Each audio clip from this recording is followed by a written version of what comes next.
We're now talking to AMEL HINES. How are you today? How you doing, sir? How you Doing doing? great. So I see you're originally from LA? Yes, sir, man. I'm originally from LA right now, man. Okay. I was What part actually of born LA in did you LA. grow up in? It's crazy because I was born in LA. I was actually, I want to say Palo Alto. I was born in Palo Alto, and my parents they stayed in the Bay Area before. I was back and forth with my parents from LA to Detroit growing up. So it's like I'm from the Bay Area. I was born in Palo Alto, but I don't know exactly where because I was back and forth so much I could barely remember where I exactly was. You know what I'm saying? Okay. But yeah. Now your father was in the business? Yeah, my pops, man. Yeah, he was in a group called Detroit Most Wanted back in the day. Yes, sir. Okay. And that was a rap group? Yes, sir. It was Detroit Most Wanted. It was like the how the NWA was. It was like the up north type of NWA. You know what I'm saying? It was like that. Okay. To really. And what did you learn from the business from him? What did he instill in you to? What I learned from him was, it's more of staying organized and just it's not always just being an artist. I mean, of course, it's always making the music and stuff like that, but it's more to it than just, going to the studio and rehearsing.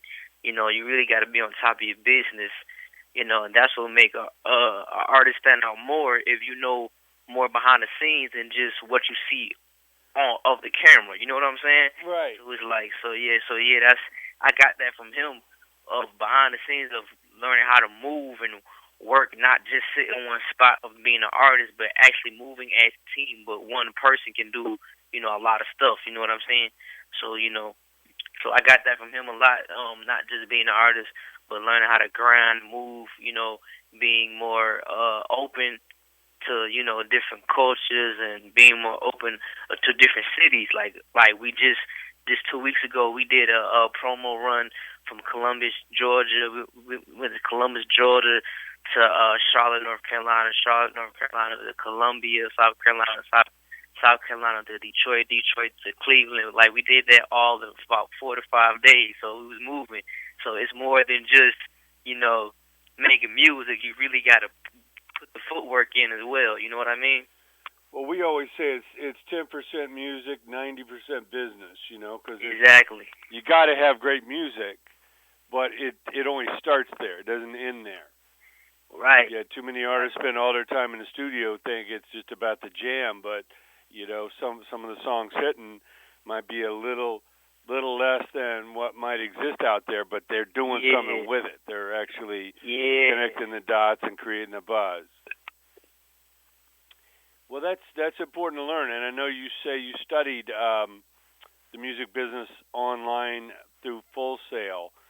What ends of the business do you gravitate towards? Besides being an artist and a writer, what interested you the most when you learn more about the business side? I was before I taught myself how to record, not just being an artist and writing, meaning that I had to learn the programs, the softwares. You know what I'm saying? I had to learn what plugin meant, what system meant, what compressors. Like I did my research on how to not just to run a studio, but how to work it. You know what I'm saying? To give you an example, I'm not gonna say too much, but working Pro Tools and Logic, I learned the difference of why they use Pro Tools and why they use Logic, why they use Fruit Loops and different programs, because although they all do the same thing, you could both make music, produce, and record vocals, but some have different qualities before quantities of just doing it. You know what I'm saying? Like Fruit Loops is mainly for beats, making beats. You go to Pro Tools. Pro Tools is best in mixing and doing the vocals. When you go to Logic, it does both. You can make music and produce, but it mainly is mostly good for mixing. Just period. Like vocals is good for Mac. Mac they're great at everything, but the best that quality to use that I use was Logic for me, because you go to Pro Tools, like really, it was so freaking frustrating, man. Like it was really, it's like it was like I was putting myself through high school again, trying to learn about this Pro Suit program because it was more than just watching videos. Watching like I used to watch hours of videos, watching pro. I'm talking about people that mix Madonna's album and Ryan Leslie and people like that. I used to sit there for hours learning their technique, watching videos, going to different studios in Atlanta, watching them do it. And by the time that I went to Full Sail, and I had like this is before I've never stepped foot. I never went to the college. By the time that I had a phone conversation with them, they were offering me like 10 different scholarships because just off my knowledge. You know what I'm saying? Just off my knowledge and what I knew how to do. And they were like, "You would be great for the school. You would be perfect." And and I was telling them like I've never really thought about when you have a passion and love for something that you love to do, that it hits you and it hits your head and you know what you're doing. You don't even know that you have like a degree mindset in your mind and it's there. You know what I mean? So it tripped me out because they like what you've learned. That's what we're teaching. We're teaching now on the first year level. You know what I'm saying?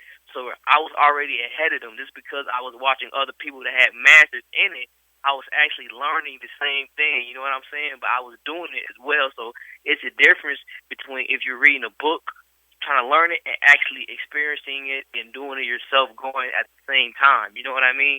So it was a crazy experience, and that's what I learned from it. From not just picking up a book and reading it, I was actually doing it before I even thought that I was even studying it. So that's what made me so advanced, and that's what taught me how to really record and be an artist at the same time, more than just doing music. I was actually doing the research and actually learning about these programs and how to mix and master and record at the same time using different types of state of the arts and equipment. Going to these studios like Patchwork, who makes the top people's. They mix everybody's music in the industry, and I've sat there and learned and been I can't remember his name. His name is Kenny, but he's one of the top engineers in the game right now. And then I've had like a couple studio sessions with him. I can't get in with him all the time because that's what he does for a living is mix. So I've been I've learned a lot, man. I can sit here and tell you stories all day, man, but it's more than the music with me, man. Sure. And what prompted your move to Atlanta? I moved to Atlanta. I want to say I was 15. I was a freshman in high school, man. I moved to Atlanta. My mother, she moved to Atlanta from Michigan, and it was crazy, man. That's actually what gave me that extra boost, learning from doing everything I just said. That's what gave me that boost, not just in knowledge, but as in my grind and my motivation and my ambition to want to do this times 10. Atlanta, it was the place to be. Not just saying because of the city and who was in it, but of the type, the energy. You know what I'm saying? Like to do this, your spirit has to be right. You can't just want to do it, wake up because you see people making millions. Of course, it's a business, but it's certain people. If you look at the people that's really making it, look at the energy around them, the spirit around them. They have a great team, not just because they want to do it, but they have a successful team. Like we look at MJ Pippen and the whole Jordan team that won those 5 rings. They had a great energy around them. It wasn't just Jordan doing it. So that's what I picked up when I came to Atlanta. It was the vibe of the people around you. You could build a team and a successful squad that could help you build yourself, and that's what I got when I came to Atlanta when I was 15 to 16, and that's what started me off until now. And now it's like now I'm getting bigger and bigger each year. You know what I'm saying? Like, because where I started in Atlanta, that's where things first started getting crazy. You know what I'm saying? I was just a beginner then. You know what I'm saying? That's where I really learned everything as far as not just being an artist, but working with these people and these studios. Like before I moved to Atlanta, I hardly knew anything about anything. But I caught on so quick, and by the time I was 18, 19, man, I was just there with everybody else. You know what I'm saying? Sure. Well, obviously your sound is mixing, R&B and pop. It's not just hip hop, and You got the new song "Bussin' Out." Tell us about creating that song and the video for that. Man, it's crazy you ask me that, because when I go to the studio, sometimes I don't know what I'm gonna do until I do it. And Bustin' was one of the records I didn't know what I was doing. I was actually pacing as I go in the studio, and like I was just saying, working with different type of people like engineers, and I have an engineer I work with. His name is Ike Boy, and to me, he's one of the greatest in the game because he doesn't just some people you work with at these studios. All they do is press the button and let you sing and record, and they stop it. You know what I'm saying? Like a real engineer, he has the same ability. He probably can't sing and have the vocal talent, but if people can hear the sound, you know what I'm saying, the arrangement and vocal production, it went hand in hand for that record. And as I was going, we would try different things. We would try different melodies, and that's one thing that I always had a thing for was melodies, and always having a melodic way to say things a different way. Because nowadays, it's not about the talent anymore in the music industry. It's about the way you say things and how good you make people feel what you're saying. It's about making people believe what you say and how you say it. So, that's what that caught the Bustin' record. When I made that record, it was the melodies of how I was saying things and painting pictures as I was going. You know what I'm saying? It was times where I would have to go play another record I did. Press pause, go back to this record, go back to that record. All right, come back to this record. You know what I'm saying? It was like that because I'm not a type of artist that's just gonna hop on the track and say anything and put it out. That record, we did it all in one session with 7 other records. That was one record that I felt like, dang, I did something different on this record. The melody was different. It's hard to explain because it was it was like I was in my zone. You know what I'm saying? I was comfortable, and that record was probably one of the hardest, simplest records I've done in a while. You know what I'm saying? So that's what made that record different was that the melodies and that I didn't have to think so hard. You know what I'm saying? When you think hard and you're trying to concentrate on it, it's like you overpower your mind and you kind of take yourself out of focus because you're trying to go too hard or you're not relaxing yourself. And it's always about just like when people that play football, basketball, just music is like a sport, just like that. You know what I'm saying? You go hard at it, but don't overpower yourself to the point where it's not going to be your best effort. You know what I'm saying? So this record, really the music had me relax. You know what I'm saying? The vibe, I was just relaxed, and I just took it to a whole other zone with the melodies and with the sound. You know what I mean? And who helped direct the video? Tell us about making the video for that. Oh, the video was directed by B Pace Production. B Pace Production, he's one of the best photo videographers I work with, and he's known in the city as well. He's actually from Biloxi, Mississippi. This video, when we shot this video, we shot it in North Carolina, Charlotte, and I really didn't know what to expect because 9 times out of 10, this is the 3rd video I shot with him, and we normally we always have a sketch in how we're gonna do it, but always when it comes out to shooting it, it's always on the fly. Like we might have a location. We shot in this mansion. We had a good friend that let us shoot in the mansion, and we took advantage of it. We shot throughout the whole day, throughout the whole afternoon, and everything was on the fly. Like some things I wasn't really expecting. Like we didn't really analyze everything that we used in the video, but everything was crazy, man. We shot it like I said in the mansion. We didn't really do outside the house or do a lot of outside scenes.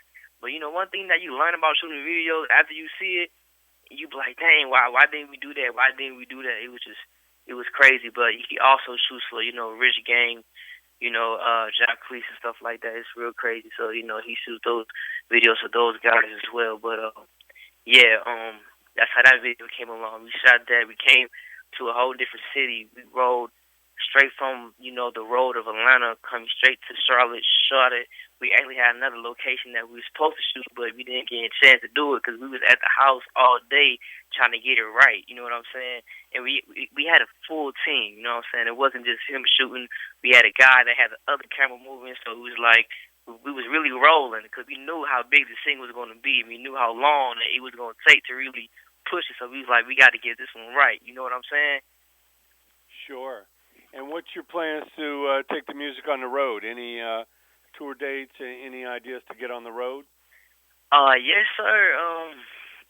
I don't have any. I'm not going to confirm any dates yet because I don't really know any confirmed dates yet. But I do know that there is a iHeart radio show coming up, and I will be on that. It's going to be crazy. I'm also in the pop market, like you said, top 40 charts and stuff like that. And I just hit. We hit. I want to see a station in Long Island. We hit Gainesville. We hit we hit the music choice charts as well, the iHeart radio charts. And the show's coming up for that. I've heard that I will be on them. But you never know until you see it in black and white. But yeah, those are the type of shows. I'm really trying to. I'm not trying to just stay in one lane, as you said.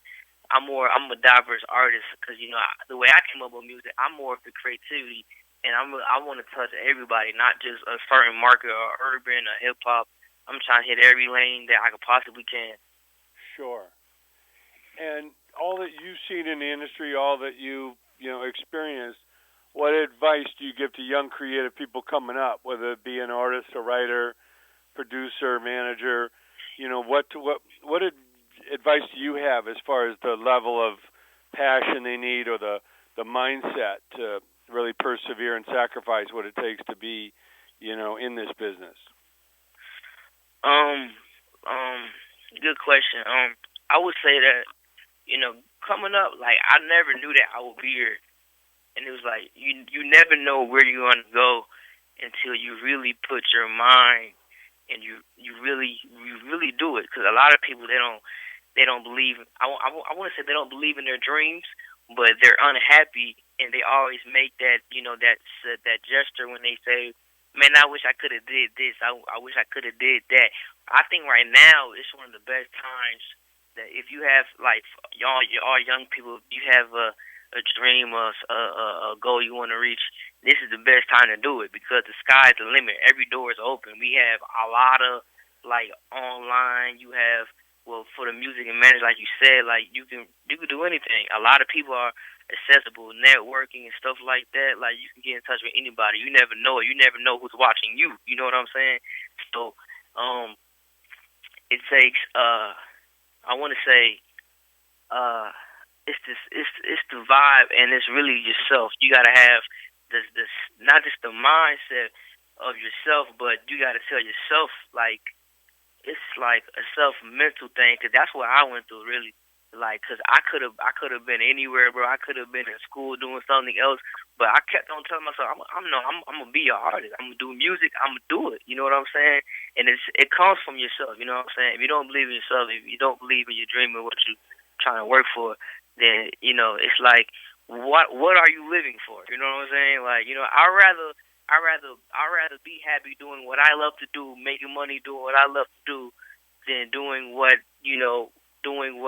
best for people around me or trying to make someone happy or you know what I'm saying? Like you have that like for example, what you do for what you do. You know what I'm saying? You being a radio host doing magazines or people. I try to put myself in other people's shoes for prime examples for things like this because these are other people's dreams as well. You know what I'm saying? So it's like it comes from yourself, and I tell managers, artists, even people that don't do music, like, because it's just not just about music. It's about music, but it connects us to everything that the same dream, the same passion for people. I try to think about the people, you know what I'm saying? Because, of course, the fans, they buy the music, they listen to it, but, at the end of the day, like, it all sums up to the same type of mindset for everybody that loves to do what they love to do.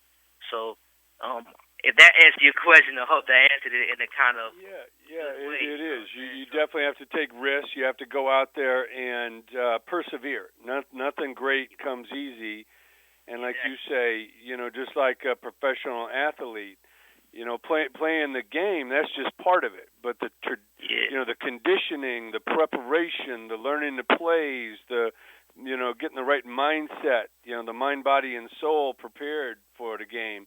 That's more important than just the game, because that's how it's going to affect how you perform. So you definitely answered it, and we appreciate spending time with you. We look forward to spreading the news on Bussin', and can't wait for your debut album.